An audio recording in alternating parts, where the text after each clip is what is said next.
Yes, Hare Krishna. Now it is live. So I'll share my screen.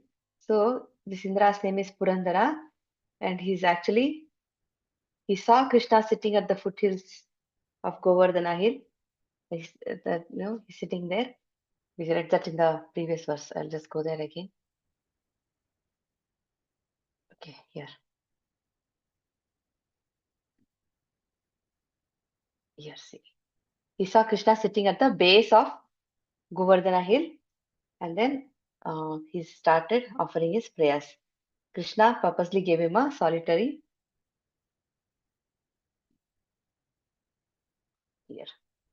meeting. Okay, let's continue reading. Yes, Mataji. You are reading somewhere here. Your transcendental position is Vishuddha Sattva. Yes, your transcendental position is Vishuddha Sattva, which is above the platform of the material mode of goodness, and your transcendental abode is beyond the disturbance of the material qualities.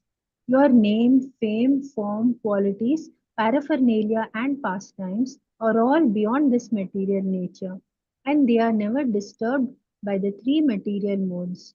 Your abode is accessible only for one who undergoes severe austerities and penances and becomes completely freed from the onslaught of material qualities like passion and ignorance. If someone thinks that when you enter this within this material world, you accept the modes of material nature, he is mistaken. The waves of the material qualities are never able to touch you, and you certainly do not accept them when you are present within this world. Your lordship is never conditioned by the laws of material nature. Hare Krishna Mataji. Hare Krishna Mataji. All the anarthas, Kama, Krodha, Lobha, Mada, Matsarya, they're all because of the modes of material nature. And Krishna is beyond all that. So Indra is saying, whatever he does, it is not out of anger or any other, all these anarthas. Krishna is beyond anger. So superficially, when we look at this pastime, it looks like, okay, Indra got angry. He sent torrential rains. Now Krishna is angry, so he will do something. Krishna was not angry. He is, see, different devotees he approaches differently. See, the demons like Kamsa, he kills them. Demons, demigods like Indra, when they commit mistakes. See, for Krishna, Indra is a child. From his point of view, he's just a child who has committed a mistake. So for him, the treatment is different. So he knows now, Indra knows, you are beyond all this.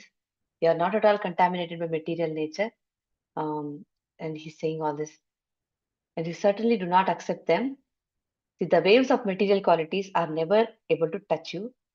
And you certainly do not accept them when you are present within this world, whether even if he's in this material world, he is not at all contaminated by material nature. Your lordship is never conditioned by the laws of material nature. And one more thing he says, abode. He uses the word abode. Abode, okay? So it is very clearly said. What does that mean? Dhamma. When he says Dhamma, Dhamma can mean so many things. So such a big nice explanation is given. He is, okay, we'll just read this. Here it says, the Sanskrit word Dhama has several meanings. It means dwelling place, like a house, abode, and so on. Krishna says, everything rests in me. He says that. So he's Dhama, a favorite thing or person. It also means a form, appearance, Dhama, and power, strength, majesty, glory, splendor, or light, because he's using that word here. The supreme abode, Parabrahma, Parandhama. When Arjuna confirms in Bhagavad Gita, where he addresses Krishna as the supreme abode, Parabrahma, Parandhama, Pavitram, all this he says. So here he is actually seeing the form of Krishna. Dhamma also refers to the form or appearance. Lord Krishna's power, strength, majesty, splendor, and effulgence are all contained within his transcendental body. His body is not like ours, made of flesh and bone and blood and all kind of fluids and everything, right? So his body is not at all like ours. that is also said. And one more thing is when they talk about effulgence, Sridhara Goswami is saying, see, when we're talking about effulgence, we are thinking about light bulb or some kind of sun maybe or a candle light. But that is not what it exactly means. See, that is also given here. The word tapas, there is a word given here, tapas. Tapas also, very nicely it's explained. See, tapa means tapa, just like in Hindi, tapa means heat, which can tapman, they say, no, in Hindi. The weather today, tapman is this much, 60 degrees centigrade, it's like tapas. So how they're explaining what is tapas very nicely. Here it is given. The word tapas. And what does shantam means? We say shantam, right? This person is shanta, we say. The Lord is shanta. What does it mean? He is undisturbed. He's free from passion. He's completely purified. Shantam, always in the same form. Serene. People name, their children Shanta, Shantam, which means serene, sustaining. So we understand what that word means. And he's using this term for Krishna. And he's changeless, eternally satisfied in blissful spiritual existence. He's completely self-satisfied. He doesn't need, uh, you know, to somebody to please him or anything. He's just trying to remind all his demigods and everyone that they're all eternal associates. His family is there, everybody. He wants them back. So that is why all this pastime. So he's completely undisturbed. And there's also one more word given, grahan, agrahan. So nicely they're breaking it up and saying, agrahana, which Sridhara Swami has translated as ignorance. Graha means to take, grasp, accept. Grahan means grasp, exactly in the sense of to grasp an idea or fact. Therefore, agrahana means one's failure to understand one's spiritual position. This failure is what causes us to fall down into this violent currents of material existence. So every word in the sloka is nicely explained here. So if somebody chooses material existence or Krishna consciousness, what is he doing? Is actually killing his Atmaha. There is one word given in Ishopanishad. We hear that. What is he doing? He's killing the best part of himself, the soul. He's killing his soul. So material existence, Maya is like that. I love my family. I want jewelry. I want this. And Maya keeps on pulling us everywhere. I want this. I want that. Running behind material stuff. If we are doing that, we are just, wasting our time. We are killing our soul. And then tapomayam. This is where this word is explained so nicely. Tapas means austerity. Tapomayam. Krishna is full of knowledge. Now comes the explanation of, here, see. His transcendental body is meant for austerities. The Supreme Lord is eternally perfect. Therefore, here Tapomayam does not indicate that his transcendental body is meant for austerities, since austerities are performed by conditioned souls to purify themselves. So, an omnipotent, perfect being neither purifies himself nor acquires power. He doesn't have to acquire power, neither he has to purify himself. He's already pure, he's all powerful. So here it is given. So effulgent, what does it mean? It doesn't mean just like, light bulb or candle. It says the Lord's body illuminates our consciousness with perfect knowledge. The Lord is complete knowledge. So that is what, our ignorance is gone when we are in Krishna consciousness. So that is the effulgence they're talking about. Effulgence here means complete knowledge. When he can illuminate, he says that in Bhagavad Gita, right? By Jnanadipena Bhasvata, by the light of knowledge, I remove the ignorance from the heart of the living entity. That's what it means. Lord's body illuminates our consciousness with perfect knowledge. Krishna settles in our heart. We have perfect knowledge, no ignorance, no darkness. Darkness means ignorance. Light means knowledge. So that's what it means when we say Krishna is effulgent. So here, Sridhara Swami has given us such an enlightening comment. on this verse.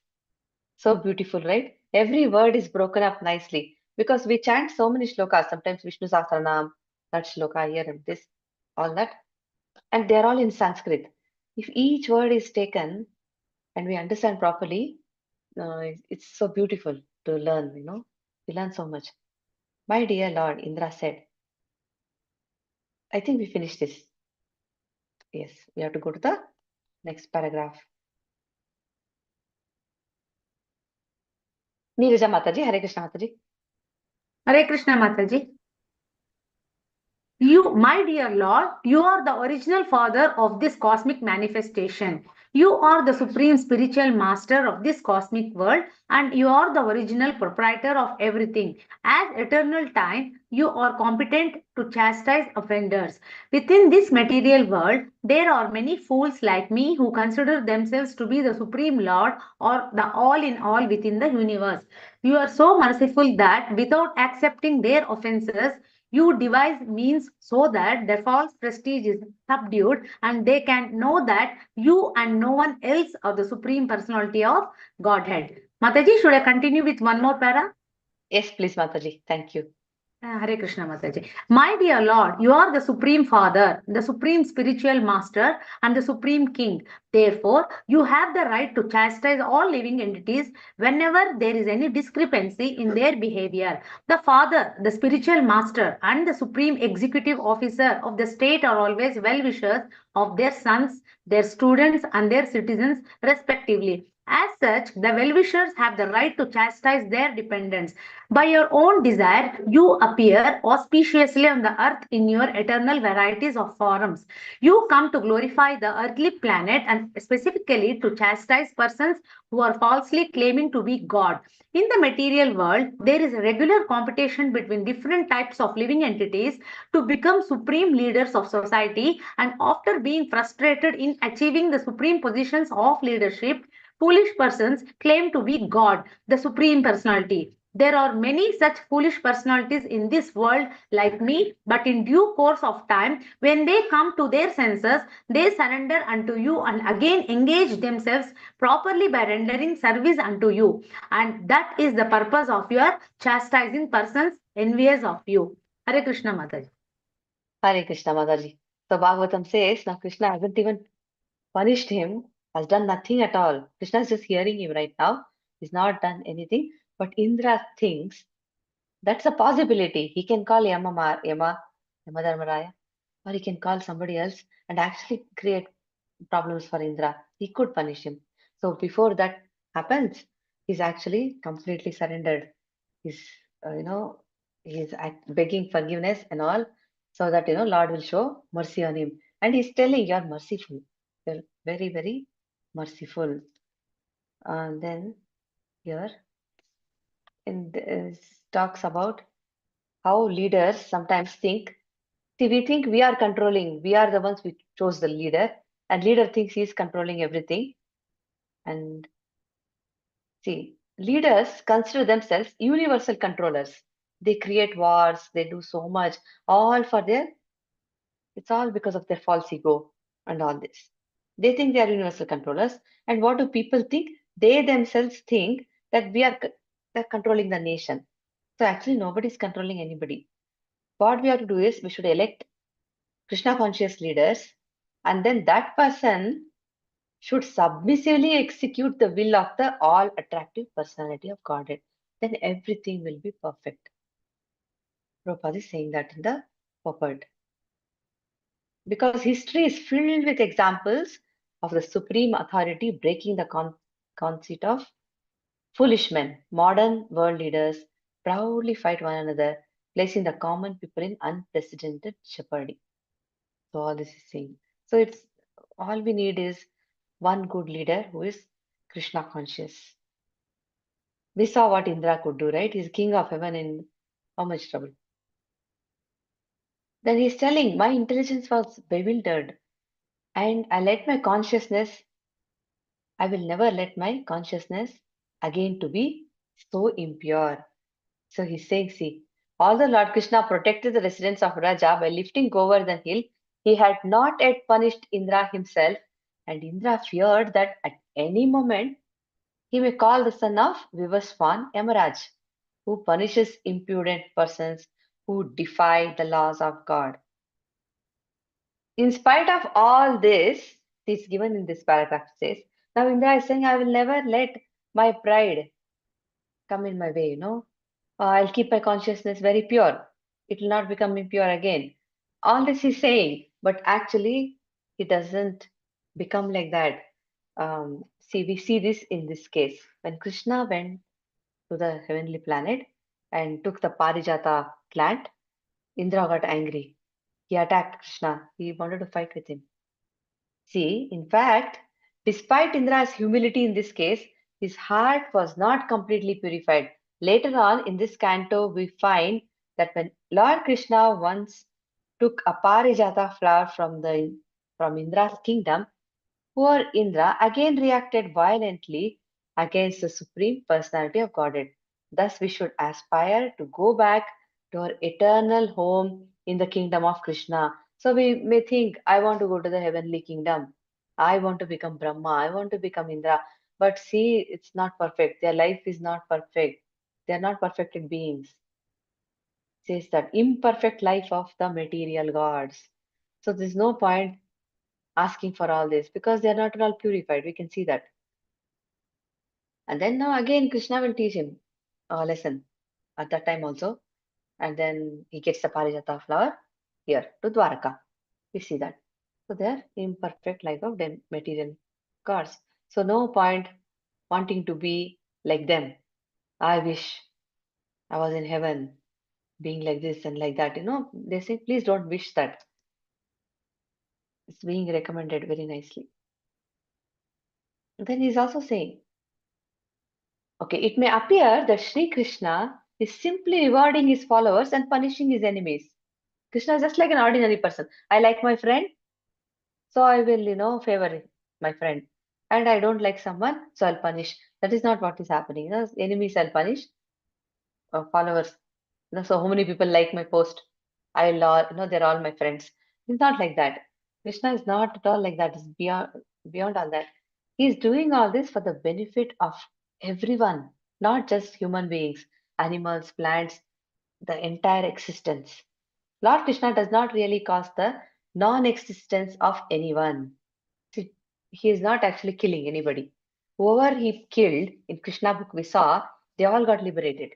Putana became his mother in Goloka Vrindavan, and Kamsa also got liberation. The Sayajya Mukti, the Sarupa Mukti somebody got. He is actually giving them, purifying them and putting them back into their proper place. So we cannot say he's just punishing left and right. It's not so. He is actually impartial. Ye tamam prapadyante tam stateva bhajamiham. He says, whoever approaches me or surrenders me to whatever degree, to that degree I reciprocate. So Indra now is saying all this, oh Lord, you are so great, you are so merciful, you are not at all, Vishuddha Sattva, all this is saying because he hoped that Lord Krishna would count him among the devotees and not the demons. Although considering Indra's actions, one might doubt where his loyalties actually lay. Because what he did was not nice. So many people, if Krishna wasn't there, what would happen to all of them? What would happen to all the animals, all the cows, right? It was very, it did was what it was wrong. Indra was aware of this possible doubt, and thus, as we find in the next verse, he tries his best to surrender to the Supreme Lord. He says, I have surrendered now. He keeps saying that. Let's continue.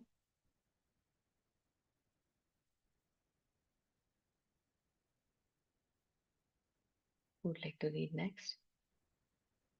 Vanaja Mataji, Hare Krishna Mataji. Hare Krishna Mataji.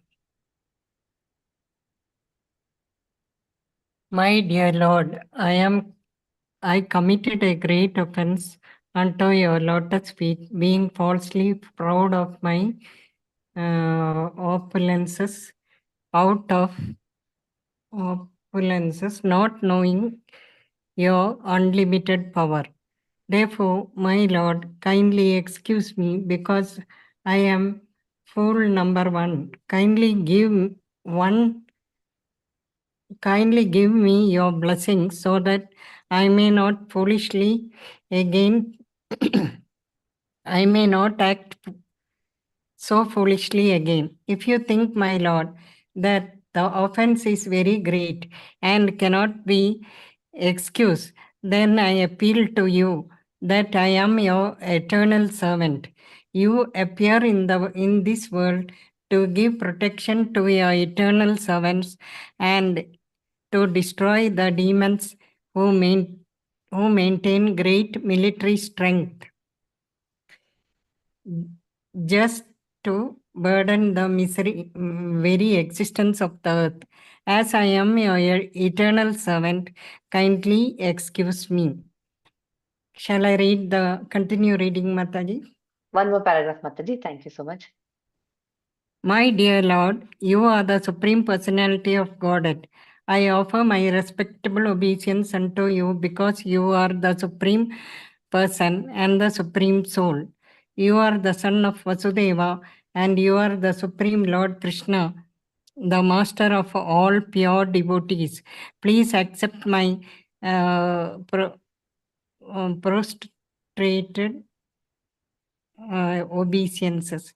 You are the personification of supreme knowledge. You can appear any way according to your desire in any one of your eternal forms. You are not the You are the root. You are the root of all creation.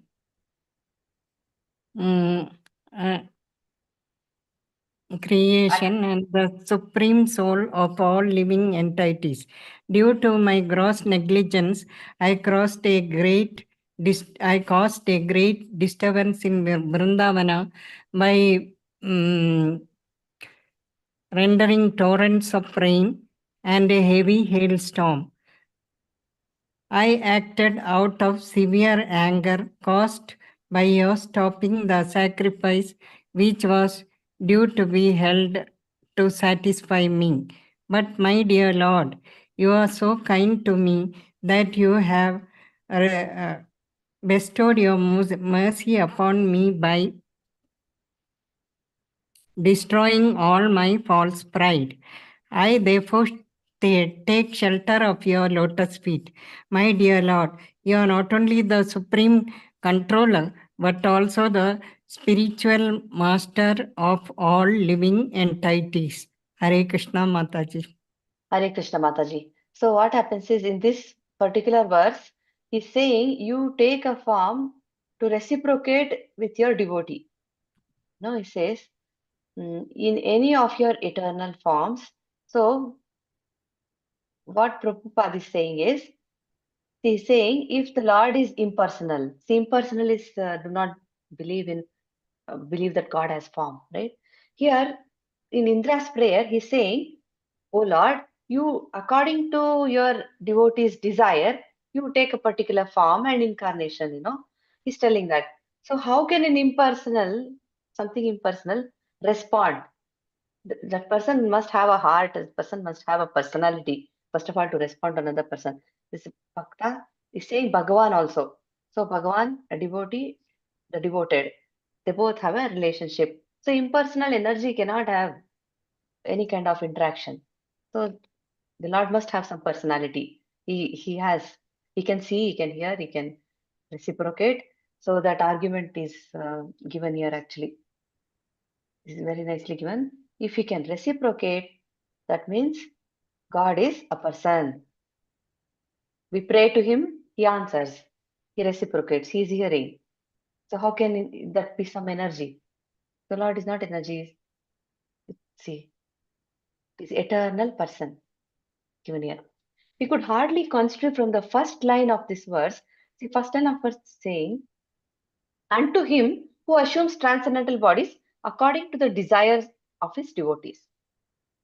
So, first line of this verse, that God is somehow impersonal but assumes a form, material body, personal material body. It is clearly said here that the Lord assumes different forms according to Swachananda, means his own desire. He can take any form because he is completely independent. according to the desires of his devotees. An impersonal God could hardly reciprocate with the personal desires of its devotees. See, each of us is different, and how many millions and millions of living entities are there? And God is reciprocating to each and every devotee. Nor could an impersonal God itself have desires. From my own desire, I take a form. So, Krishna's own desire, it says, he takes a form. So, how can an impersonal God, who is just, not at all a person, have desires? Energy can't have desires. See, that it's all, impersonal theory is not at all accepted. If you read Bhagavatam, we clearly understand. Since desire is characteristic of personality, therefore the Lord's manifesting different forms in a personal way, responding to personal desires, indicates that he is eternally a person. It's very, very clear. God is eternally a person. Prabhupada is very, very clear about this. And he manifests his different transcendental bodies as an expression of his own eternal nature. Because that word, Vishuddha Gnana Murtaye, in the shloka, it says Murti means form of the deity, and it is specifically stated here that the Lord's form is itself completely pure consciousness. So consciousness is the primary spiritual element, which is very different. It is not, it is distinct. See, distinct. So it is distinct from the material body. Material body and material elements.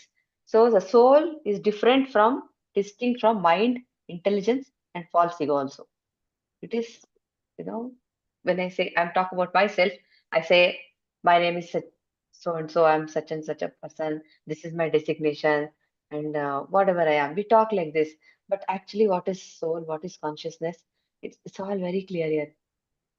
See, it is distinct from any of the material elements, even distinct from subtle or psychological material elements. I'm not the mind, I'm not the false ego. No, the three subtle elements are there. Soul is none of that, which are simply a psychic covering over pure consciousness. Since the Lord's form is made of pure consciousness, it can hardly be understood as a material body. So, the Lord is everything. He is the seed of everything, He is the source of everything, He is the soul of every creature. Therefore, let us join with Indra in offering our obeisances to the Lord, it says. So, impersonal theory also was discussed. So he's saying now, he's telling, my dear Lord, when my sacrifice was disrupted, I became fiercely angry because of false pride. Thus I tried to destroy your cowherd community with severe rain and wind. So he's telling sorry actually. He says, I understood what I did. Oh Lord, you have shown mercy to me by shattering my false pride and defeating my attempt. To you, the Supreme Lord, Spiritual Master, Supreme Soul, I have now come for shelter. And Krishna was so kind actually. Instead of giving him direct punishment, he just lifted Govardhana to show, what is his position. Indra is nothing. What can he do? When Krishna is there to protect, what can anybody do? Nobody can harm. So he demonstrated that. So all of the Vrajavasis were completely under the protection of Krishna. He had given them shelter. So Shukdev Goswami said, thus glorified by Indra, Lord Krishna, the Supreme Personality of Godhead, smiled and then spoke to him as follows in a voice resonant like the clouds. How does Krishna's voice sound? Bhagavatam says, sounds like rumbling clouds. Mega Gambhiraya Vacha indicate that he spoke to Indra with the deep resonant voice of the Supreme Lord. So Krishna can speak. This is how it sounds. When Brahma offered prayers, he did not speak to him. He went back to his pastime. He wanted to play with the Gopas. He ran to them. He just heard everything. Brahma Samhita, the prayers of Brahma, everything. He just left. But here he actually spoke. He spoke to Indra. And Indra spoke his heart, and Krishna speaking his heart. They have a nice discussion. Okay. Thus praised by Indra, Lord Krishna. Let's read. Who would like to read? Melinda, Hare Krishna Mataji.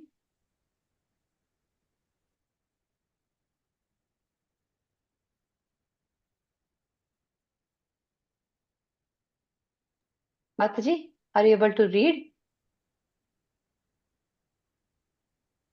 Are you able to unmute? Hare Krishna.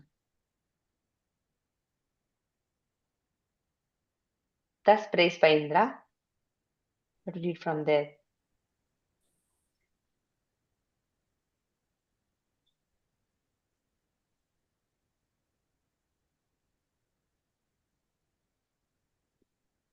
Mataji, are you able to read?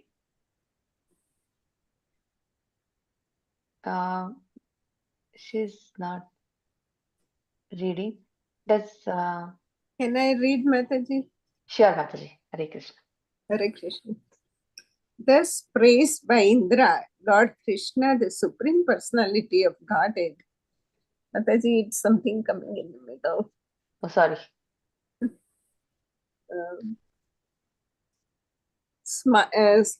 Thus praised by Indra, Lord Krishna, the Supreme Personality of Godhead, smiled beautifully and then replied in a grave voice, like a rumbling cloud, "My dear Indra, I stopped your sacrifice just to show you my causeless mercy and to remind you that I am your eternal master. I am the master not only of you, but of all the other demigods as well. You should always remember that all your material opulences are due to my mercy. No living entity can independently become opulent. One must be favored by my mercy. Everyone should always remember that I am the Supreme Lord. I can show anyone my favor and I can chastise anyone because no one is superior to me. If I find someone overpowered by false pride, in order to show him my causeless mercy, I withdraw all his opulences. Hare Krishna Mataji. Hare Krishna Mataji. Very nice, Mataji. So we'll go to 15. We are in 15. It says, the Lord is self-satisfied in his own infinite existence and is trying lovingly to bring us back to our own perfect existence as his eternal associates. He's trying to help us go back to the eternal abode and be happy there, be joyful in his association. We're struggling here, suffering here. We don't understand. We've forgotten him. So, out of love, he does this, all this. So that point is being stressed here. And then here it says, somebody can say, one may argue, God should desire everyone's real welfare. Therefore, why should Lord Krishna state in this verse that he removes the intoxicating opulence of one who is about to receive his mercy, rather than simply stating that he'll remove everyone's opulence and bless everyone? Actually, he does that at the time of death. We do lose everything. He does take away, it says Lord Krishna does take away everyone's opulence, everyone's false pride at the time of death. If atheists do not want to meet Krishna or do not believe in scriptures, do not believe in God, whatever, they will meet him anyway at the time of death. They have no control over their life, nothing. If we apply the Lord's statement to events within one's immediate life before death, we may refer to Krishna's statement in 4.11, where he's saying, as people surrender to me, I reward them accordingly. So it is understood that Lord Krishna refers to those who by their own activities and thoughts have manifested a desire to achieve spiritual benefit. He wants everyone to be happy in Krishna consciousness. But when he sees that a specific person also desires spiritual happiness, the Lord especially desires it for that person. If somebody is showing interest, you will really help him. So this is a natural act of reciprocation. Like in the classroom, some students will have just that, hunger or thirst, more appetite for learning. They will ask more questions. They're showing so much interest. The teacher also feels encouraged to teach more and more. She'll teach whatever she knows. isn't it? Like that. If somebody is just some example. So when somebody is trying to go towards Krishna, Krishna becomes very happy. He'll definitely do something so that they can actually attain their spiritual happiness. Because he says, I'm equal in my attitude to all living beings. He's not giving any special favor to anyone. He's just reciprocating, it says. And here, when he's talking to Indra, he's using plural. He's saying, you all of you. He's talking like that. Indra, you may now go, execute my order, and remain in your appointed position as king of heaven. So he's saying he's just an appointed minister. I mean, appointed king of heaven. Be sober without false pride. He's telling him, don't have false pride, be sober. Lord Krishna here addresses Indra in the plural form Vaha because this grave instruction was meant to be a lesson for all the demigods, not just Indra, everybody. He's saying, all of you, please take this as a lesson. Now Mother Surabhi comes. She's so happy she comes to meet Krishna, and then she also offers prayers, and very nicely she says, I know who you are, and all that. Okay. Who would like to read next? Mataji, can I read? Sorry, I could not unmute last time. Sure, Mataji. Hare Krishna. Hare Krishna. Thus praised by Indra, Lord Krishna, the Supreme Personality of Godhead, smiled beautifully and then replied in a grave voice like a rumbling cloud. My dear Indra, I stopped your sacrifice just to show you my causeless mercy and to remind you that I am your eternal master. I am the master not only of you, but of all the other demigods as well. You should always remember that all your material opulences are due to my mercy. No living entity can independently become opulent. One must be favored by my mercy. Everyone should always remember that I am the Supreme Lord. I can show you anyone, I can show anyone my favor, and I can chastise anyone, because no one is superior to me. If I find someone overpowered by false pride, in order to show him my causeless mercy, I withdraw all his opulences. Hare Krishna Mataji. You want me to continue, Hare Mataji? Krishna. Hare Krishna Mataji. We see this in Bali Maharaj's case also. He was very proud. He said, I can offer anything in charity. And the Lord took away all his opulences and pushed him down to Sutala planet. So, but there also he got his mercy. Krishna says, I am there as your security guard, I'm there safeguarding you, right there. You can see me every day. So Bali Maharaj also got his blessings. So it is noteworthy that Krishna sometimes removes all of a rich man's opulences in order to facilitate his becoming a soul surrendered to him. So who would like to read next? Hare Krishna. Shall I read, Mataji? Yes, Mataji. Thank you. Hare Krishna.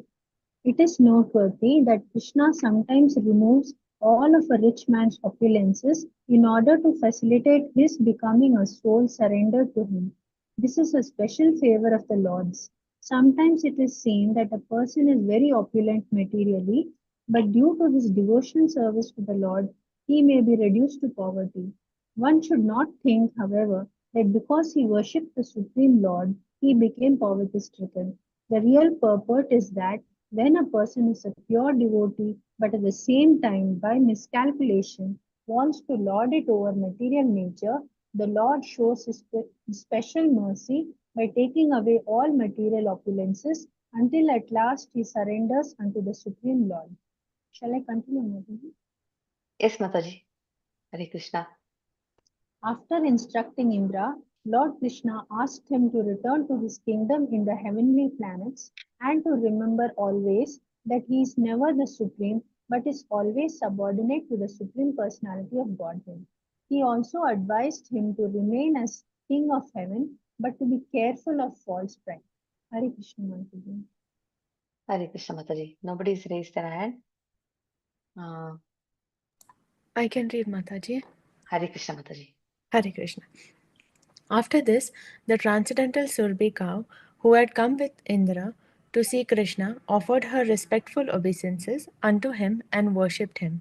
The Surbi offered her prayer as follows: My dear Lord Krishna, you are the most powerful of all mystic yogis because you are the soul of the complete universe, and only from you has all this cosmic manifestation taken place. Therefore, although Indra tried his best to kill my descendant cows in Vrindavana, they remained under your shelter, and you have protected them all so well. We do not know anyone else as the Supreme, nor do we go to any other god or demigods for protection. Therefore, you are our Indra, you are the Supreme Father of the whole cosmic manifestation, and you are the protector and elevator of all the cows, brahmanas, demigods, and others who are pure devotees of your Lordship. O super soul of the universe, let us bathe you with our milk, for you are our Indra. O Lord, you appear just to diminish the burden of the impure activities on the earth. Hare Hare Krishna. Krishna. Hare Krishna, Mataji. So, Mother Surabhi, along with her progeny, the cows, then offered her obeisances to Lord Krishna, respectfully requesting his attention. The gentle lady addressed the Supreme Personality of Godhead, who was present before her as a cowherd boy. He was just a small boy, 7-year-old boy, and they're all, praying. The statement here that the heavenly cow Surabhi approached Lord Krishna along with her progeny, Swasat Santanahi, is a reference to the transcendental cows who play with Lord Krishna in Vrindavana. Although Lord Krishna's cows are transcendental, the heavenly cow Surabhi affectionately saw them, as indeed Lord Krishna himself did, as related to her. Since Lord Krishna was appearing in the form of a cowherd boy, the whole situation was quite congenial, and Surabhi took the opportunity to offer the following prayers. See, she says, You are the Indra, you are the protector, because she saw very nicely what just happened. She says, Krishna, Krishna. Krishna lifted Govardhana hill by his mystic power and thus protected the cows of Vrindavan, whereas her so-called master Indra had tried to kill them. So who is our eternal shelter? She understands who is Krishna and what he can do. He is the all-merciful Lord who can actually protect. Thus Surabhi now clearly understands that it is not the demigods, but rather the supreme God who is the real master, who is the ultimate shelter, protector, maintainer, everything. So she's saying, Yes, see, you are our worshipable deity. Therefore, O Lord of the universe, for the benefit of the cows and the brahmanas, the demigods, and all other saintly persons, please become our Indra. He can see the Lord can do anything, everything himself. The Lord appointed one of his innumerable children to the position of Indra, and what did he do? He abused his authority. Now Surabhi requests Lord Krishna to directly become her Lord. It's like I don't want to be this demigod worship. We talk about it in Bhagavad Gita also. People go to this demigod or that demigod for some material desires to fulfill their material desires. But Surabhi is telling, I will not do that again because I'll directly come to you. She's saying, see, you become my Lord. You're the only one. So this is what we should also um, inculcate. That's the consciousness we should have. Because Krishna is the ultimate shelter. What he can do, even the demigods cannot. Whatever benedictions they give, that is also because of Krishna's sanction. So we should carefully perform our duties without false pride.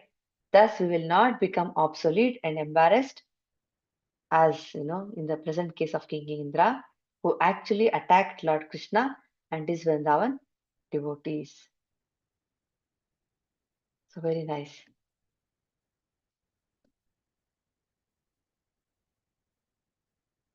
Okay. As ordered by Lord Brahma, we shall perform your bathing ceremony. You want to do his bathing ceremony. Your bathing ceremony to coronate you as Indra.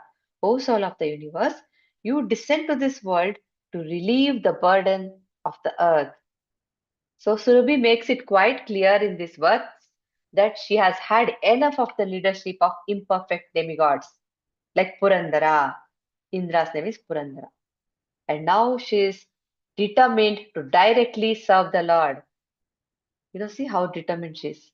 Since Brahma has ordered her, her attempt to coronate Lord Krishna as a personal Lord is authorized by higher authority. Brahma has ordered her to perform the Abhishek, to offer him bathing ceremony with milk.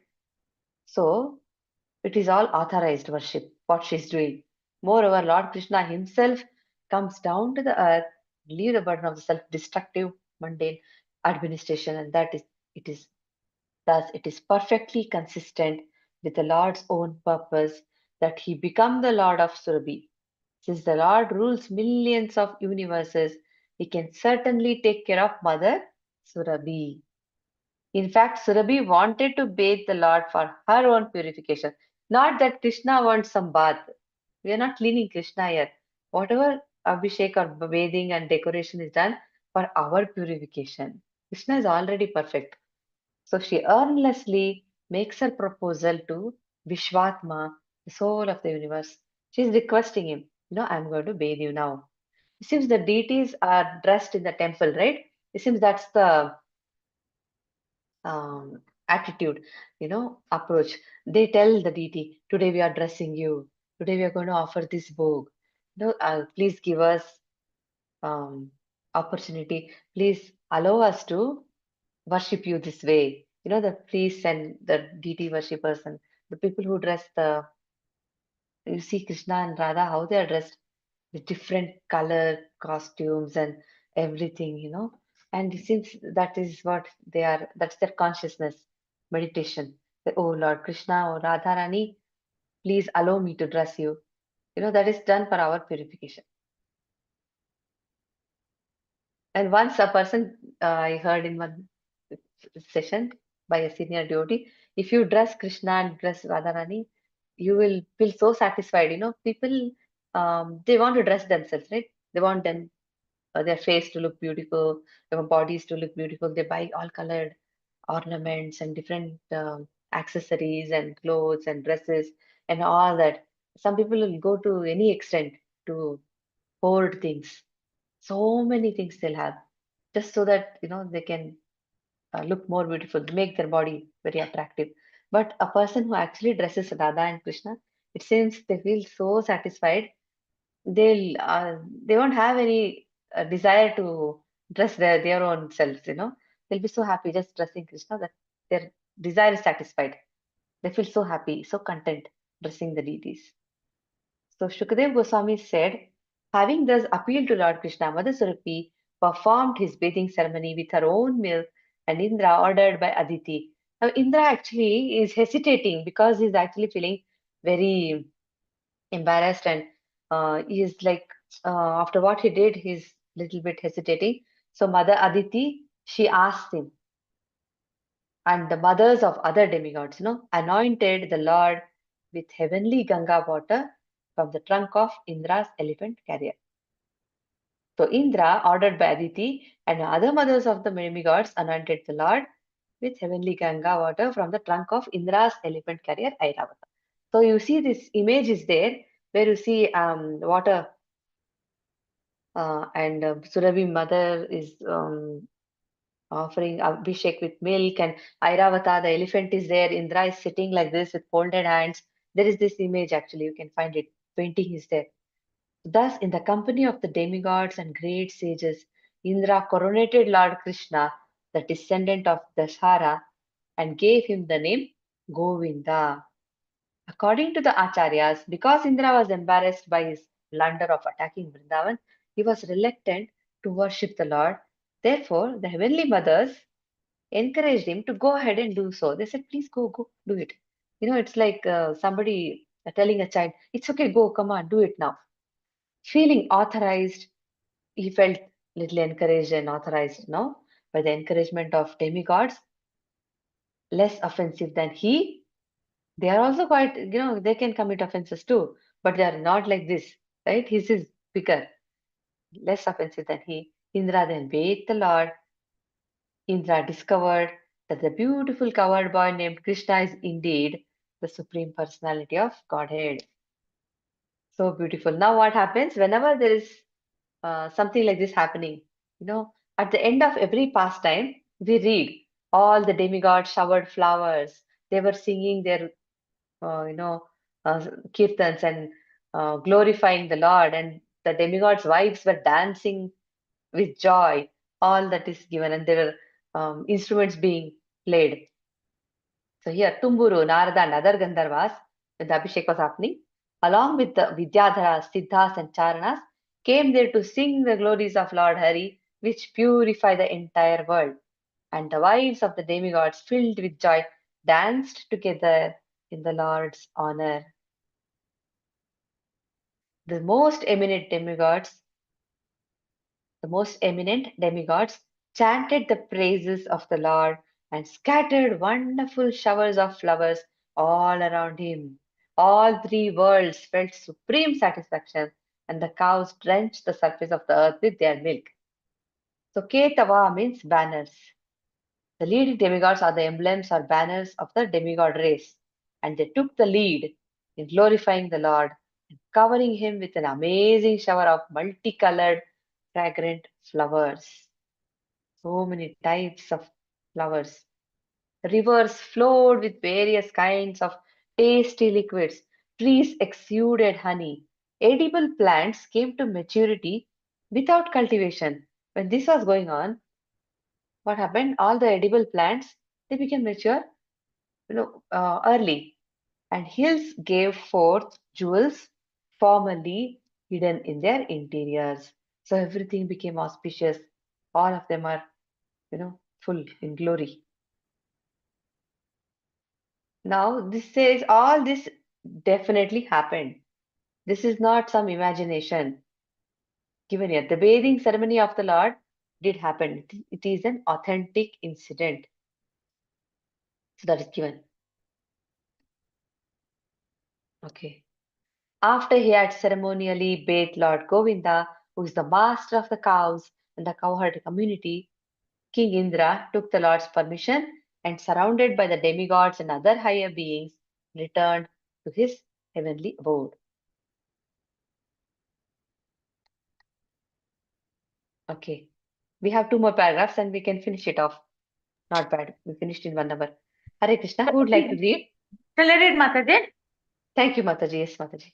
Yes, Mataji. Thank you, Mataji. Hare Krishna.